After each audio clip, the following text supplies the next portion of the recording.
Hello and welcome to November's edition of Ludlow Golf Club TV.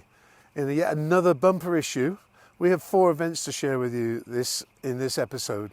The first one is our first event in over 20 months, our first social event held at Ludlow Golf Club, which is going to be the Dangerous Dave Memorial Race Night. It promises to be an absolutely brilliant night. Unfortunately, well, not unfortunately, it's quite good news actually, it's full at the moment. Members have responded brilliantly to this event. So we will be reporting on this in the next episode in December. The other events are Mike's Rules. He's going to be dropping the ball on the racetrack and showing you officially what you're allowed to do. Secondly, we got Dan's Tips, which is on the putting green this month. And the special program this month, I'm off to the Belfry to see Dr. Paul Wiseman, who's Director of Education at the PGA, and he is actually a member here at Ludlow Golf Club. And he's going to give us an insight into golf and education, 2 great passions of mine. Let's go to the program.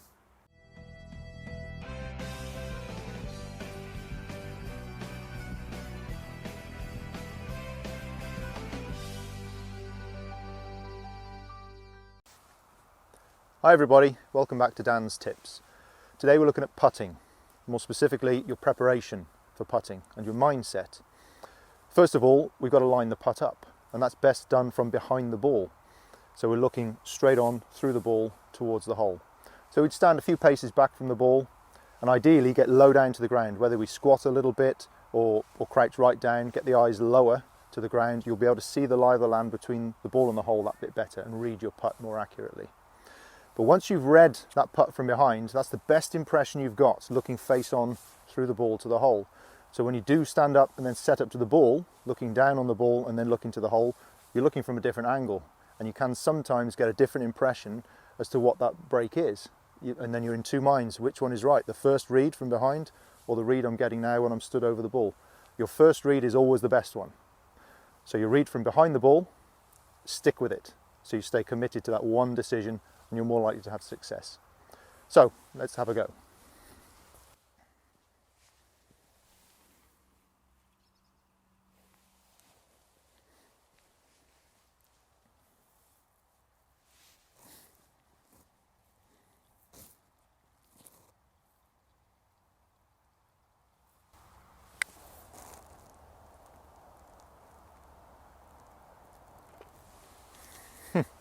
Not bad. So, like I said, always trust your first read. Your best read is always from behind the ball and low to the ground. Stick with that first impression of the putt and you're going to hold more putts. Hopefully you've enjoyed looking at my tip today. Please come and experience my full length lessons anytime you want. See you soon. Well, here I am. I've made it to Ping House. This is the PGA National Training Academy. And hopefully we can find Dr. Paul Wiseman, Ludlow member, good friend and Armistice Cup winner for 2021, and see what he's up to. Here we go. Morning, Mal. Paul, how are you doing? Welcome to the Excellent news. Welcome to National Training Academy. Come in. You're going to come in? Thank you very much indeed. Oh my gosh, this is a bit impressive. Shall we show you around? Yeah, please do. Have a quick tour. Quick tour around. Right, we go here, which is, we'll tell you all about the Training Academy later on, but this is John Jacobs' room, which if we go in, this is the swing studio. Got refitted about 2 years ago. Wow. Got GC, quad, trackman, all the business. And this is where the lectures take place on golf coaching. We've got Gordon Morrison delivering a session for the first year trainees this morning. They'll be coming back in the afternoon. And this is where they start analysing all the golf swings and all the stats and finding out how to do the coaching and basically the biomechanics of the golf swing as well. It's a nice piece of kit. When they fitted it, Foresight, who the company did, they said this was the second best one in the country that they'd fitted. Oh, excellent. Shall we go next one? Let's the go. other side of it is, follow me. This is the atrium. We're sponsored by Ping, so all the All sponsored by Ping Golf. Oh, there's a bit of a clue with the logo. Okay. We've got the Trainer of the Year. Each of the Trainees are going to play 21 professional rounds during the 3 years. So this is Michael, he won it in 2019. The winner for 2021 is over here, which is Mr. Farrier Twist. But if we come into this room, I don't know if anyone's in here, this is the custom fitting suite. Wow. Which is the workroom. This is a training area. Again, this is where the trainees will come in and they'll learn how to repair clubs and custom fit clubs. But also what Philip, who's the lead guy, our lead lecturer, he used to work on the European tour, he's looking about customisation of golf club heads. So we'll do like engraving in golf club head, add value to the member of the golf clubs. But again, we've got the loft and line machines here, state-of-the-art TV, and again, Pete have kindly refitted all the posters, and it looks quite swish. We've stayed with the traditional workbenches. We could have made it look a lot sexier, but we've kept it as a bit of a. It's got a bit of a secondary school woodwork. It's got definitely an education school, technology room feel to it. And we've got a really strong partnership with Golf Pride, Titleist, Ping, obviously. So they give us the shafts that we need and the repair stuff. We look over here. We've got a lot of the clubs that the trainees would have done at some point, so they would have been set a task for somebody, size, angle of club face, and gone away. I mean, I sound like I know what I'm talking about, but I don't, but the guys who do. So these are the clubs that the trainees would have custom fitted earlier on in the year. Okay. We'll now go to the gym. On the way, what you'll see are the photographs of the graduation for people when they pass all the elements of the training program and then graduate at the Great Hall at the University of Birmingham. The top 15 trainees in every year win awards, and we celebrate that with these, what do you call them?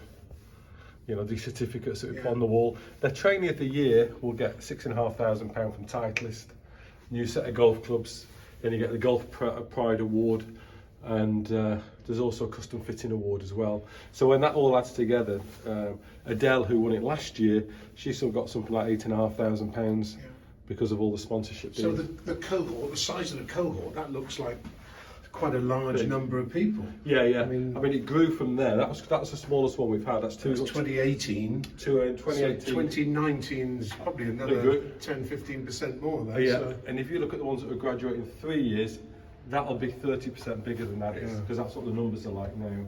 Wow. So we've gone up this year to 340 on the first year recruited. So of new trainees coming on in September, and we've got 340. I know a lot of people say that there aren't the jobs there. Well, they are, because our membership is static. You know, people die, they retire, they move on. So they've got to be in a job to come on the training program. And again, we can go back with all the photographs of all the previous years of when they graduate. And we come down to, we call this the Cochrane Suite now, scientific suite. Alistair Cochrane, who's here, wrote a book called Search for the Perfect Swing. He's a NASA scientist and a physicist, and he really identified some of the key elements of sports science that are still used today.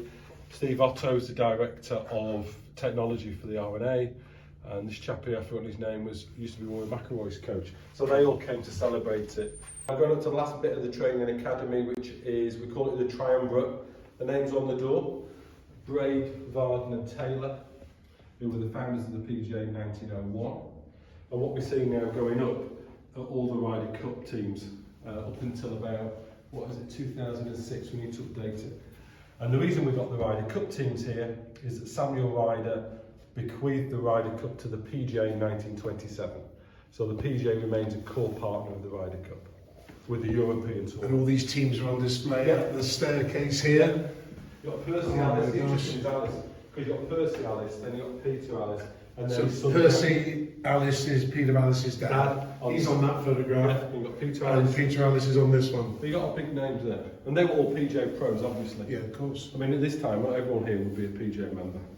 And then you've got Gary Ellis now, who's a master professional in the PGA. So that's Peter Ellis's son. So you've got 3 generations of Ellises running through the history of the PGA. And then the most famous, probably current player, who's a current member of the PGA, a very proud member, is Ian Poulter, and he went through this training program in about 1999. I think it was, he graduated in 1999.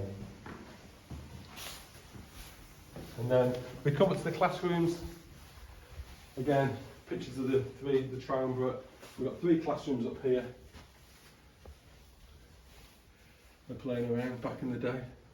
We've got 3 classrooms, and then probably the most interesting one, I don't know if there's someone in here, is the tailor room. And again, we try and set this out a bit like a golf shop.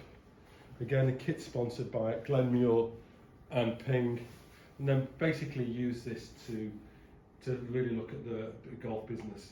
And what we've got what we're looking at today is your workplace and being a PGA professional. PGA Pro. And that. So a bit about branding, a bit of brainstorming. Customer service. Yeah. Absolutely. Get 'em in there. Absolutely brilliant. Good. Right, we've come up to the admin offices at the PGA Academy. Great tour around. Surely Dr. Paul Wiseman has got the best job in the world, because it's my 2 passions, which are education and golf. It's just got to be an absolutely brilliant job. Tell us a bit about your role, Paul. My role is Executive Director of the PGA, and I've got sole responsibility for the education and training of trainees who aspire to become members of the PGA, but also for CPD for existing members, for the 8,000 members of the PGA that we've got. And those members work within 55 countries globally. So the main thrust of my job, really, I mean, the real focus is the initial training of people from post 18. So anyone who's got a low handicap, low Division 1 golfer, who got 4 GCSEs, who can get a job working in golf. Every trainee has to have a placement working with the training professional, PGA Pro. They come onto a 3-year training program. But for Ludlow Golf Club members, whether you're a parent, a grandparent, if you've got children close to your family, then if they're interested in golf, it's without any question at all, this is the place to be. What I've seen today with the facilities, the equipment, and also saw the trainees earlier on coming in for a bit of lunch, and you know, they're ready to go in the gym this afternoon. They're ready to get onto TrackMan. They're ready to see how to sell merchandise in the shop. It is an unbelievable program that they're on, and they get an honours degree at the end of it. Yeah. So it's certainly something to think about if you are an absolute golf fanatic. But finally, what do you think the future holds for this, Paul? It's interesting, actually. If you asked me about 3 years ago, we were seeing falling numbers in the training program. We go back in the heyday, you know, they used to have 500 applicants, and that was whittled down to 350. We're not in those times, but what we're seeing around the golf industry, and we talk to our key partners, partner organisations, associations in this country and overseas. And, you know, we had a board meeting last week. 2 years ago, they were discussing the closure of golf courses across the country. Now, the main focus was the need to build more golf courses. And that's what we're seeing. We're seeing this real diversification. But if I was going to put my crystal ball, listening to all what the industry is saying, it's definitely going to be one thing, and that is linking golf to health. And it's going to be the social prescribing of golf as a form of medicine and support, preventative medicine for patients. And there's been a lot of research through health looking at the benefits for dementia, for Alzheimer's, even simple putting. And I think it's this golf for health. We're going to see it increasingly. People's well-being. But the big other thing is the R&A now are wanting to get involved in golf development. And the one thing that they are trying to push forward, and we might see it in the next 5 years, certainly the next couple of years actually, they've got 200 million to spend. And they're wanting to spend it on how to grow the game. So I would see more golf facilities in inner city areas, in areas where you don't traditionally see people taking up golf, and you're going to have golf studios being set up on the high street. That's what I would think. Brilliant. Well, it's been a brilliant day. I don't want our members rushing off to their GPs now, asking for a GP referral to pay their fees for the forthcoming season. I don't think you'll be as lucky enough for that to happen. But I've had a great time here, seeing some wonderful facilities. And a big thank you to Paul Wiseman. Thank you very much indeed. Well done. Cheers. Thank you. Cheers, guys. Ladies and gentlemen, once again we're looking at the rules. On this occasion, a particular rule for Ludlow Golf Club, whereby our ball lies within the black and white stakes, defining the fairway, but our lie is less than we would like. On this occasion, we get the benefit of a relief, free relief. Mark where the ball currently is.